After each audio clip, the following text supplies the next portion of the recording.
U novom izdanju emisije Oni vole Srbiju verujem da će navijači Partizana posebno uživati. Današnji gost, nakon iskustva u Americi preko 330 utakmica u NBA ligi, vratio se u Europu.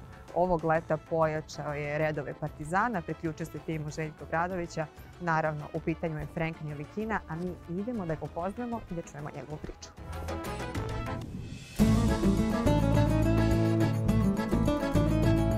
Čujte i počujte, ovo ima samo kod njih.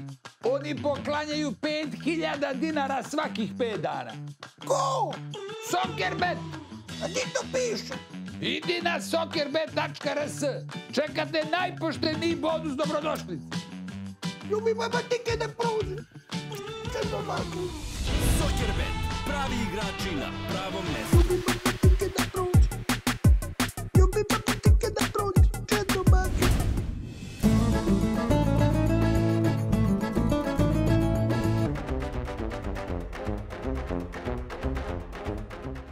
Frank, bienvenue. Merci. Bienvenue. Merci, merci. Le prince français, right?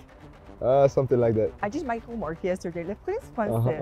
So, comment ça That's va? nice. Ça va bien? Ça va et toi? This is the everything I know about French language, so it's It's not good. my best language. I'm very happy to have this conversation with you today. So first of all, tell me, how do you feel? Has been a very intense period, right? So how do you feel? Do you feel okay?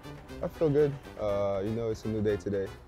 Practicing, it was intense beginning of the season with a new team, getting to know each other, getting to play with everybody, getting to know coach, the principals and everything. So pretty intense week. Now back on track, back at practice and preparing for the next game. Yeah. I said before, the prince français, the French prince. Yeah. This is a nickname you received when you used to play in the NBA, right? Do you have a new nickname now? Not that I think of. People call me Frankie. Frank, Yeah, Frank, now you're a Partizan guy. Yeah. We need to have a new nickname. We Not need to yet, find not a yet, new not one. yet. Yeah, I'm all ears. Okay. Okay, there's time. It's still like the beginning of the season, so we have time to think about a new nickname. Definitely. So, you know, I would like to talk about a lot of topics about your basketball beginnings, but the first thing I want to know before starting this part, tell me about your heritage and your roots, because it's very interesting. You were born in Belgium, right? Yes. And after that, you moved to France. And you spent all your life in Strasbourg, Yeah. right? And your parents are originally from another country. So tell me about this. It's extremely interesting. So my family is from Rwanda in Africa. They left the country. I wasn't born, so I was born in Belgium. Did 3 years there, and then I don't even remember actually, but moved real quick to Strasbourg, France, and grew up there. Did everything there. I still have family, of course, in Belgium that I visit often. But grew up there, started playing basketball in Strasbourg, and had the chance to play with a professional team there. And then after that, I left for the NBA. I spent 7 years in America, and I'm here. Yeah, long story, but it's better maybe because it's a little bit chill, if you agree. Let's go to a restaurant, sit, and talk about all these things. Let's go. Okay? Let's go. Tell me in French. No. Allez? Allez, Allez, c'est parti. Allez. Allez.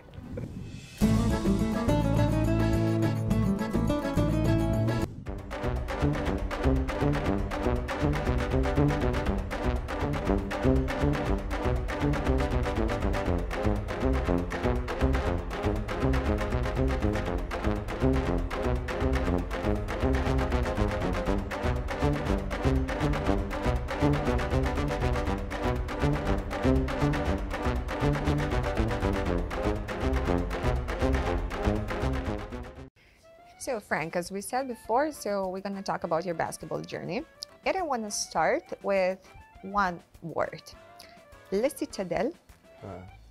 Yes. Do you know what I'm talking about? Definitely. This is the place when the magic started, Yes, right? yes, When you yes, started yes. to play basketball with your brother, right? Exactly. So tell me more about this. It was the playground right next to our apartment. So growing up, so they started playing basketball a little before me, of course. I was 3 years old. When I was 5 years old, I signed into a team. So we had like 1 or 2 practice maybe. All the other days of the week, that's where we was at with my brothers.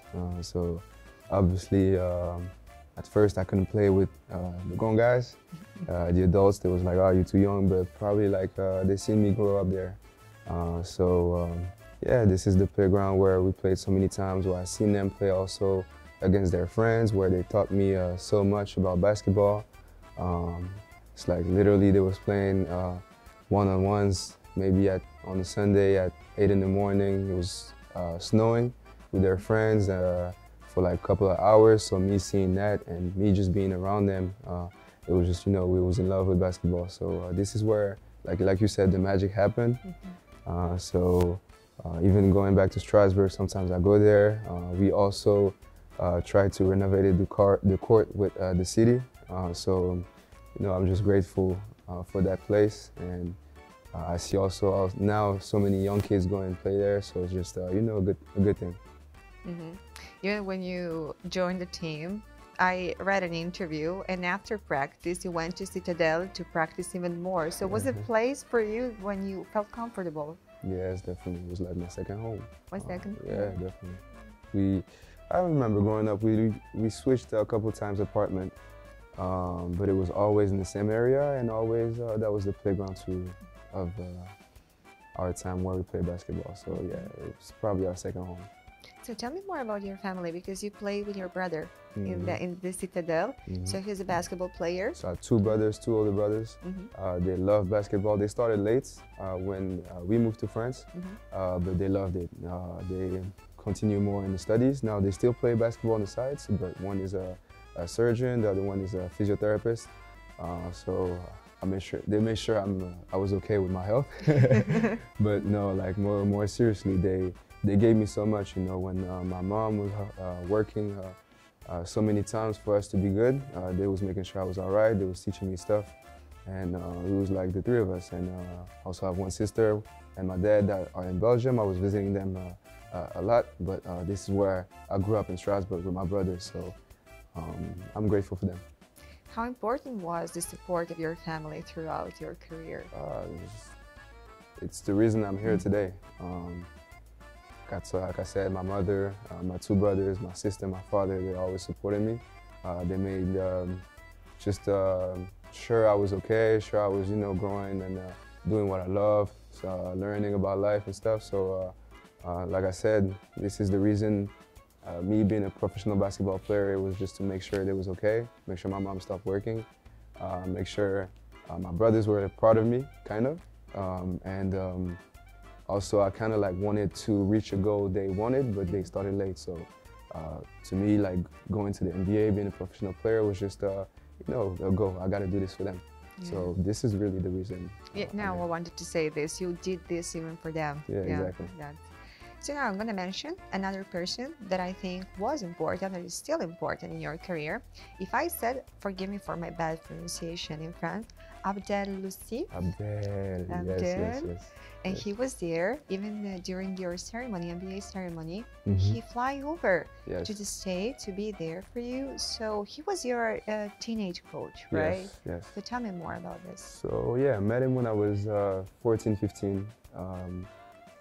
So I think those 2 years playing with him, under him, was the year I learned the most about myself as a person and as a player. And this is where really, I think he put that dream of mine in my head, and it became a goal. It became from a dream to a goal. And being with him, I understood that, okay, maybe I was going to be able to do it, but if it was only going to be with will, hard work, and I'm going to have to find it in a deeper part of myself, and to go get it. So he pushed me. He had so much faith in me, and I could see it in his eyes, and he made me understand that, okay, you can go there, but you're going to have to work your ass off, basically. I remember the great times, the good times. We won so much together. I remember the hard times when we lost some crazy games where he made our team understand, okay, this is what you got to do when you're in a bad position. And you know, it's more than basketball, it's about life too. And those were life lessons, and I'm grateful for that. So that's why going to the NBA and making that goal happen, thankful for all the, of course, all the coaches that have helped me. But I told him, I want to see you here right next to me because you did so much for me. Yeah, tell me more about this chapter of your life, this important chapter, the NBA. You were barely 17, right? When you So, went yeah, there. 17, 18. 17, 18, you were a kid. So tell me about this crazy and amazing experience in the NBA. Amazing, it was amazing. It was a big change because, you know, I was always in the same city in Strasbourg. Now I'm going to New York, the biggest city in the world. So with a lot of like attraction, a lot of like noise, eyes on you too, on what you're doing on the court. So a lot of pressure, but that builds you up. That teaches you a lot, and I'm so grateful for that opportunity. I was the point guard of the Knicks for 4 years, playing at Madison Square Garden with our fans. It was amazing, you know. Played against the best players in the league, best players in the world that I was watching all my life. So yeah, it was a good time. What was the biggest lesson you learned in the NBA? Oh, so many, but that you can create what you want. You could go. Same thing with my teenage years with Abdel. If you want to have a goal, you're gonna go and hard work for it, and you can create it. You can earn what you want. You just got to put in what you want. I mean, you just got to put in the work and the sacrifices to go there. Also learned so much about life. Of course, I was 18, so just living by myself over there, all this stuff, it kind of built my character, and also know about that pressure. Now, it's not, I'll say it's not even, it's a different pressure, but it's not that pressure that's heavy on you. It's a good pressure when you go to the games and, you know, all that expectations. The higher expectations you have is myself. So yeah, it was really teaching.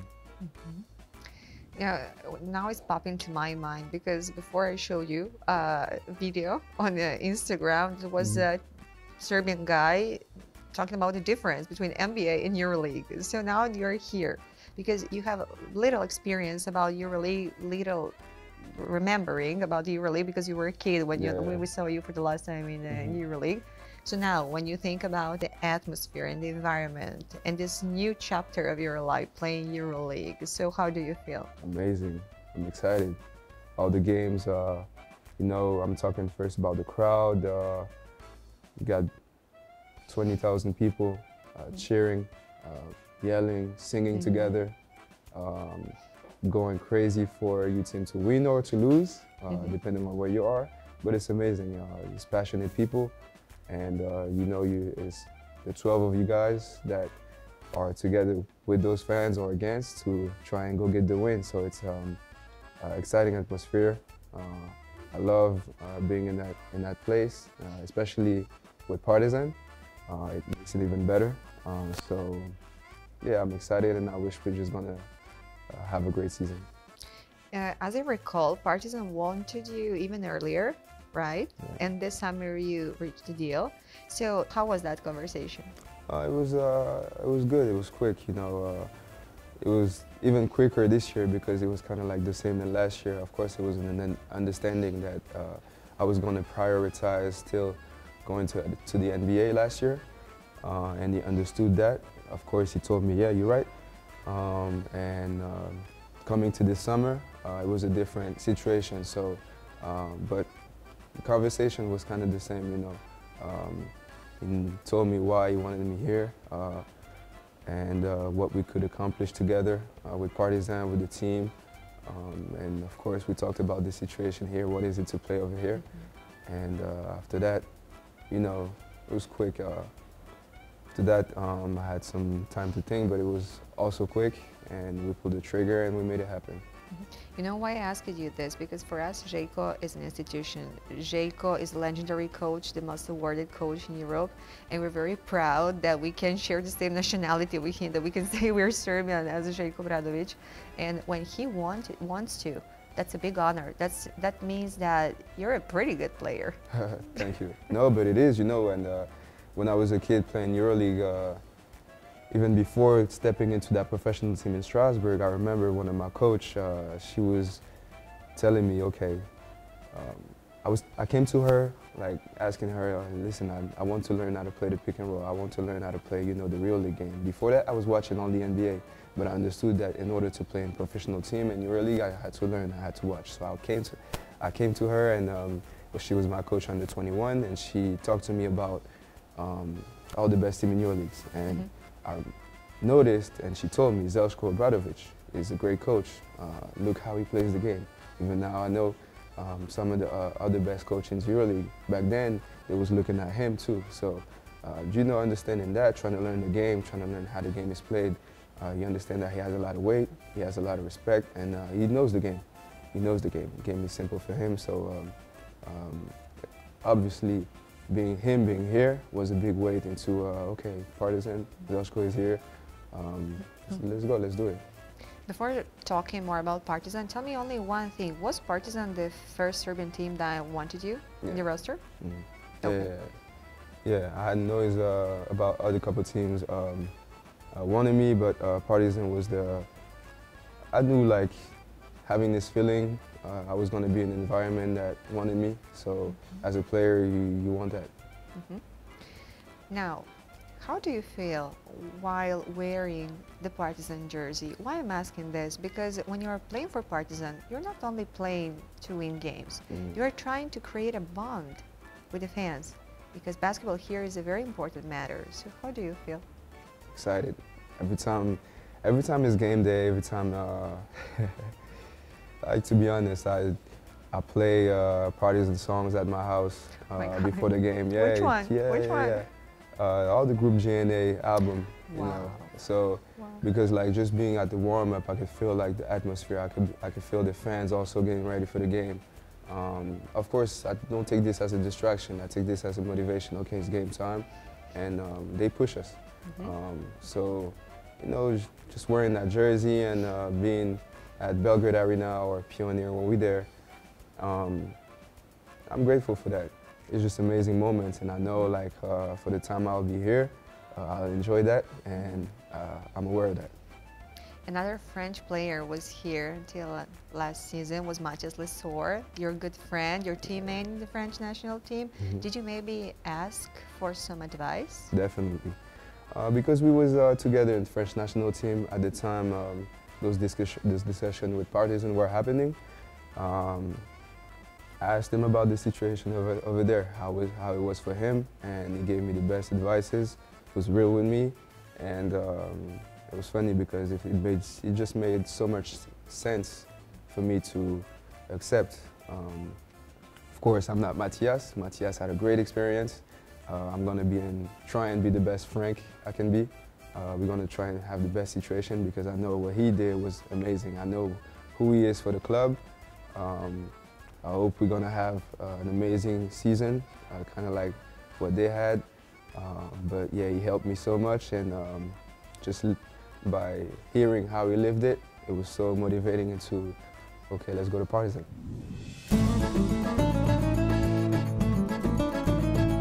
Čujte i počujte, ovo ima samo kod njih. Oni poklanjaju 5.000 dinara svakih 5 dana. Ko? Soccerbet! A gdje to piše? Idi na soccerbet.rs.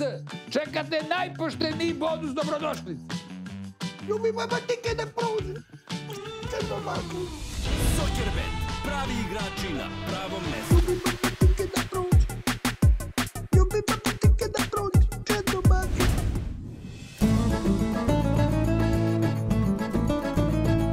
So I wanted to ask you about the teammates. This season we saw a rebuilt Partizan. So tell me about your teammates.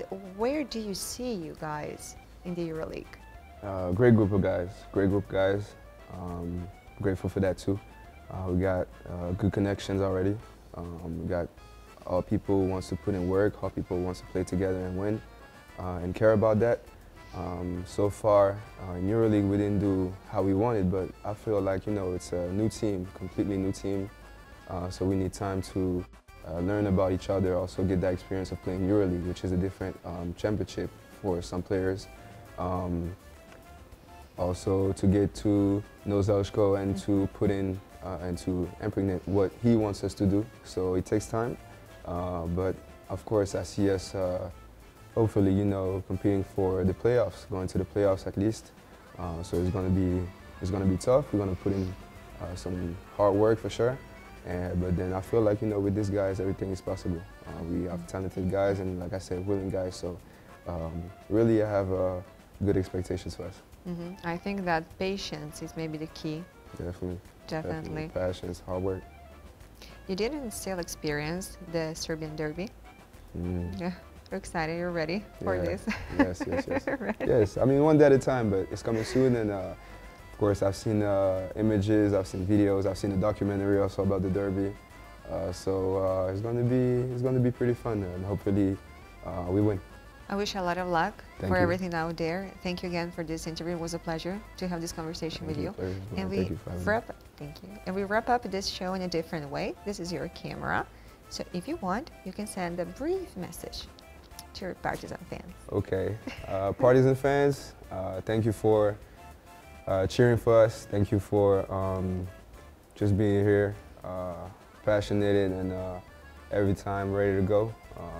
We're going to make sure we work hard and we get the best season we can get this year. Merci. Merci. Merci. Ajde grobari. Ajde grobari. Great. That was the best end. Ajde grobari.